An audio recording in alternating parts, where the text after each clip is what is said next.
I have known of June Gruber for a long time. Through her more than 100 publications in areas like positive emotions and mood disorders, I've been aware of the many awards that she's received. But what made her stand out to me among other prolific scholars were three things. First is her complementary expertise. She has expertise in clinical psych, in neuroscience, in emotions, and that adds breadth to what Nathan DeWall and I bring to the table. Secondly, I'm so impressed with how engaged she has been in networking with other psychologists and mentoring younger psychologists.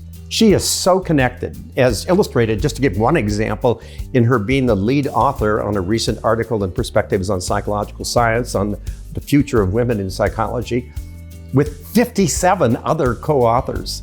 And she's also mentoring young scholars, such as through a long-running column in Science Careers. Finally, and maybe most important for our purposes, is she has a passion for communicating psychological science. She's prepared for this by her undergraduate education in English as well as in psychology. It's illustrated in her writing for the general public and her interviews of many, many mental health experts in communicating mental health information to the general public.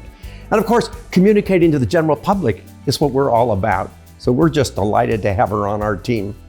For our author-editor collaborative work with all its give and take, we need somebody who's going to be open, transparent, collegial, non-defensive, and June, happily, is all of those things. Plus, she's a kind person as well, who we've come to so enjoy, and I'm confident many Intro to Psych instructors are going to come to love as well.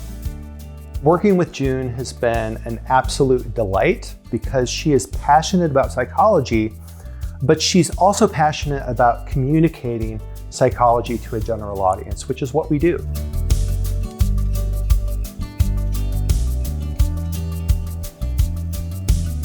My career and job as a professor who runs a lab, so I'm actively doing research with students on the science of emotion, on mental health.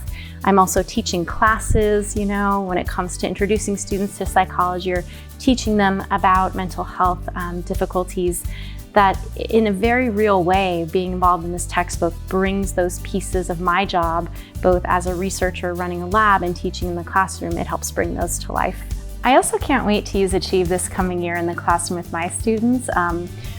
One of the pieces that I've enjoyed working on the most is developing a new Assess Your Strengths activity to really get at students' curiosity around what are my daily emotions like? How imbalanced or balanced am I? And what can I do to kind of foster maybe a healthier or more diverse everyday kind of emotional world I'm in? What I'm also interested in is how the Achieve platform will help me to, even in a class that's very large, help me give students individual attention because there's so many ways that I can monitor their progress, how they're engaging with the course, how they're retaining the information, any concerns that they have. And I've been studying self-regulation for a very long period of time, and I know that it's one of the best predictors of academic success. And so the goal setting and reflection surveys are going to help me achieve that goal.